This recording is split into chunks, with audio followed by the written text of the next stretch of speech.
भोपाल से प्रस्तुत हैं प्रादेशिक समाचार। नमस्कार, समाचारों के साथ मैं जितेंद्र रघुवंशी। पहले मुख्य समाचार। हरदा में पटाखा फैक्ट्री में विस्फोट में 6 लोगों की मौत, 50 से ज़्यादा घायल। मुख्यमंत्री ने तत्काल पहुंचाई सहायता। प्रधानमंत्री ने हरदा दुर्घटना पर जताया दुख। मृतकों के परिजनों को प्रधानमंत्री राहत कोष से 2 लाख रुपए की अनुग्रह राशि, राज्य सरकार देगी 4 लाख रुपए की सहायता। मंत्रिपरिषद की बैठक में किसानों को 0% ब्याज पर फसल ऋण की योजना को जारी रखने का फैसला। और प्रदेश के कई जिलों में हल्की बारिश, ग्वालियर में ओलावृष्टि और भोपाल सहित कई जिलों में छाया घना कोहरा। अब समाचार विस्तार से। हरदा में पटाखा फैक्ट्री में विस्फोट होने से करीब 6 लोगों की मौत हो गई और 50 से ज़्यादा घायल हुए हैं। विस्फोट से कई घरों में भी आग लग गई। विस्फोट इतना ज़बरदस्त था कि आसपास के घरों में भी आग लग गई। प्रशासन ने घटना में घायलों की संख्या बढ़ने की आशंका जताई है। हरदा पुलिस अधीक्षक संजीव कंचन ने बताया कि बैरागढ़ गांव के मगरधा रोड स्थित फैक्ट्री में विस्फोट हुआ, जिससे पूरा इलाका काले धुएं से भर गया। घटना के बाद हरदा, बैतूल, खंडवा और नर्मदापुरम से एम्बुलेंस और दमकल गाड़ियां बुलाई गईं, जिससे आग पर काबू पा लिया गया है। दुर्घटना पर मुख्यमंत्री डॉक्टर मोहन यादव ने वरिष्ठ अधिकारियों के साथ मंत्रालय में आपात बैठक कर घटना की जानकारी प्राप्त की। उन्होंने कैबिनेट मंत्री उदय प्रताप सिंह सहित अधिकारियों को तत्काल हेलीकॉप्टर से हरदा भेजा। भोपाल, इंदौर, होशंगाबाद सहित आसपास के नगरों के अस्पतालों में बर्न यूनिट तत्काल आरंभ करने के लिए व्यवस्था की गई। मुख्यमंत्री ने घटना के संबंध में केंद्र सरकार को भी अवगत कराया। उन्होंने कहा कि घायलों को हर संभव सहायता उपलब्ध कराई जाएगी और उनका इलाज निःशुल्क किया जाएगा। जिनकी मृत्यु हुई है उनके परिजनों को 4 लाख रुपए की सहायता उपलब्ध कराई जाएगी।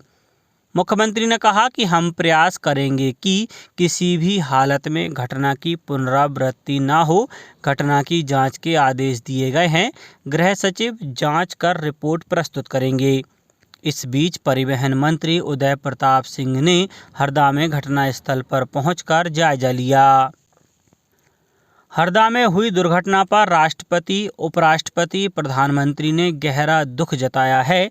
प्रधानमंत्री नरेंद्र मोदी ने हादसे में मारे गए लोगों के परिवारों के प्रति संवेदना व्यक्त की। सोशल मीडिया पोस्ट में श्री मोदी ने घायलों के शीघ्र स्वस्थ होने की कामना की। प्रधानमंत्री ने प्रत्येक मृतक के निकट परिजन को 2-2 लाख रुपए और घायलों को 50-50 हजार रुपए की अनुग्रह राशि देने की घोषणा की। मुख्यमंत्री डॉक्टर मोहन यादव की अध्यक्षता में मंत्रिपरिषद की बैठक मंत्रालय में हुई। इसमें कृषि उत्पादकता को बढ़ावा देने के लिए वर्ष 2023-24 में 0% ब्याज दर पर कृषकों को अल्पावधि फसल ऋण दिए जाने की योजना को निरंतर रखने की स्वीकृति दी गई। सहकारी बैंकों के माध्यम से कृषकों को फसल ऋण प्रदान किया जाएगा। इसके अलावा मिशन वात्सल्य में चाइल्ड हेल्पलाइन के सुचारू और कुशल संचालन के लिए विभागीय आदेश में संशोधन की स्वीकृति दी गई। संशोधन के अनुसार जिला स्तर पर जिला बाल संरक्षण इकाई द्वारा एक हेल्पलाइन यूनिट का संचालन किया जाएगा। मध्य प्रदेश विश्वविद्यालय विधेयक 2024 के माध्यम से मध्य प्रदेश विश्वविद्यालय अधिनियम 1973 में संशोधन किया गया है। इसके अनुसार विश्वविद्यालयों में कुलपति पदनाम को कुलगुरु किए जाने पर अनुमोदन किया गया है। इसके अलावा मदिरा दुकानों के वर्ष 2023-24 के वार्षिक मूल्य में 15% की वृद्धि करने का निर्णय लिया गया। प्रदेश में चल रही बोर्ड परीक्षाओं की गोपनीयता बनाए रखने के लिए कई कदम उठाए जा रहे हैं। ग्वालियर में कल सुबह ही कलेक्टर अक्षय कुमार सिंह सहित जिला प्रशासन के सभी वरिष्ठ अधिकारी पुलिस थानों और परीक्षा केंद्रों पर पहुंचे। कलेक्टर ने थानों से परीक्षा केंद्र तक प्रश्न पत्र पहुंचाने की प्रक्रिया का बारीकी से जायजा लिया। 12वीं कक्षा का हिंदी विषय का पेपर था, वे उन परीक्षा केंद्रों में भी पहुंचे। श्री सिंह ने पुलिस थाना पड़ाव व इंदरगंज का निरीक्षण कर प्रश्न पत्र के बॉक्स खोलने व पैकेट प्रदाय करने की प्रक्रिया देखी। साथ ही saint Paul school, Jiwaji Rao Sanatan Dharma school एवं शासकीय कन्याशाला सिंधे की छावनी के परीक्षा केंद्रों का निरीक्षण किया। मुख्यमंत्री डॉक्टर मोहन यादव की अध्यक्षता में मंत्रिपरिषद की बैठक मंत्रालय में हुई। मंत्रिपरिषद द्वारा कृषि उत्पादकता को बढ़ावा देने के लिए वर्ष 2023-24 में 0% ब्याज दर पर कृषकों को अल्प अवधि फसल ऋण दिए जाने की योजना को निरंतर रखने की स्वीकृति दी है। सहकारी बैंकों के माध्यम से कृषकों को फसल ऋण प्रदान किया जाएगा। योजना में खरीफ 2023 सीजन की ड्यू डेट 28 मार्च 2024 तथा रबी 2023-24 सीजन की ड्यू डेट 15 जून 2024 रखी गई है। राज्य शासन ने योजना के अंतर्गत फसल ऋण लेने वाले सभी किसानों को 1.5% ब्याज अनुदान तथा खरीफ एवं रबी सीजन की निर्धारित ड्यू डेट तक ऋण की अदायगी करने वाले किसानों को 4% प्रोत्साहन स्वरूप अनुदान दिया जाएगा। उल्लेखनीय है कि मध्य प्रदेश संकल्प पत्र 2023 में कृषि उत्पादकता को बढ़ावा देने के लिए किसानों को 0% ब्याज पर फसल ऋण प्रदान करने का राज्य सरकार का संकल्प है।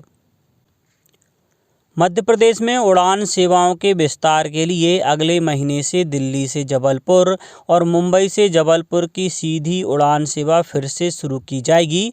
जबलपुर को दिल्ली और मुंबई से जोड़ने वाली उड़ान सेवा स्पाइस जेट द्वारा संचालित की जाएगी। दिल्ली से जबलपुर के लिए सीधी उड़ान 1 मार्च 2024 से शुरू होगी। दिल्ली और जबलपुर के बीच उड़ान सेवा 1 मार्च 2024 से सप्ताह में 2 दिन संचालित होगी। मुंबई से जबलपुर के बीच उड़ान सेवा 2 मार्च 2024 से संचालित होगी। प्रदेश में नई राष्ट्रीय शिक्षा नीति के अनुरूप आर्टिफिशियल इंटेलिजेंस पाठ्यक्रम की जानकारी देने के लिए राज्य ओपन स्कूल बोर्ड ने 53 चयनित सरकारी स्कूलों में शुरुआत की है। यह पाठ्यक्रम जून 2022 से पायलट प्रोजेक्ट के रूप में शुरू किया गया है। उक्त पाठ्यक्रम से चयनित स्कूलों के विद्यार्थियों को नवीनतम तकनीक सिखाने में सहायता मिल रही है। इससे विद्यार्थियों को भविष्य में रोजगार के अवसर प्राप्त करने में सहायता मिलेगी। यह पाठ्यक्रम एक विषय के रूप में कक्षा 8वीं से 12वीं तक के विद्यार्थियों के लिए प्रारंभ किया गया है। इस कोर्स की अवधि 220 से 240 घंटे निर्धारित की गई है। इसके लिए संभागीय मुख्यालय पर 100 और जिला स्तर के विद्यालय में 40 कंप्यूटर एवं फर्नीचर से सुसज्जित लैब की स्थापना की गई है। इस लैब में इंटरनेट की सुविधा भी दी गई है। अब बात मौसम की। प्रदेश के पिछले 24 घंटों में टीकमगढ़, छतरपुर, पन्ना और सतना जिलों में हल्की वर्षा और भिंड के अटेर और ग्वालियर के भितरवार में ओलावृष्टि दर्ज की गई। भोपाल, विदिशा सहित कई जिलों में कल सुबह कोहरा छाया रहा। मौसम विभाग ने छतरपुर, निवाड़ी, ग्वालियर, भिंड जिलों में घने कोहरे के लिए येलो अलर्ट जारी किया है। भोपाल में भी धुंध छाए रहने की संभावना जताई गई है। शिवपुरी जिले में 2 दिन पहले हुई बारिश के बाद मौसम में बदलाव देखने को मिला है और ठंड बढ़ गई है। दिन भर आसमान में बादल छाए रहे, जिसके कारण न्यूनतम तापमान में गिरावट दर्ज की गई। सीहोर जिले में सुबह घना कोहरा छाया रहा, जिसके कारण विजिबिलिटी भी काफ़ी कम रही। अशोकनगर जिले में बीती रात की जगह बारिश हुई। अब कुछ समाचार संक्षेप में। हरदा की पटाखा फैक्ट्री में आगजनी तथा धमाके की घटना के बाद देवास जिले में भी प्रशासन अलर्ट पर है। जिले के खातेगांव व कन्नौद अस्पताल में यूनिट को तैयार रखा गया है। और बैतूल कलेक्टर ने मुल्ताई में जन सुनवाई के दौरान लोगों की शिकायतों पर त्वरित कार्रवाई के निर्देश दिए। जिला कलेक्टर जिला मुख्यालय की बजाय मुल्ताई पहुंचे थे। अंत में मुख्य समाचार एक बार फिर। हरदा में पटाखा फैक्ट्री में विस्फोट में 6 लोगों की मौत, 50 से ज़्यादा घायल। मुख्यमंत्री ने तत्काल पहुंचाई सहायता। प्रधानमंत्री ने हरदा दुर्घटना पर जताया दुख। मृतकों के परिजनों को प्रधानमंत्री राहत कोष से 2 लाख रुपए की अनुग्रह राशि, राज्य सरकार देगी 4 लाख रुपए की सहायता। मंत्रिपरिषद की बैठक में किसानों को 0% ब्याज पर फसल ऋण की योजना को जारी रखने का फैसला। और प्रदेश के कई जिलों में हल्की बारिश, ग्वालियर में ओलावृष्टि और भोपाल सहित कई जिलों में छाया घना कोहरा। आज के इस बुलेटिन में बस इतना ही। नमस्कार।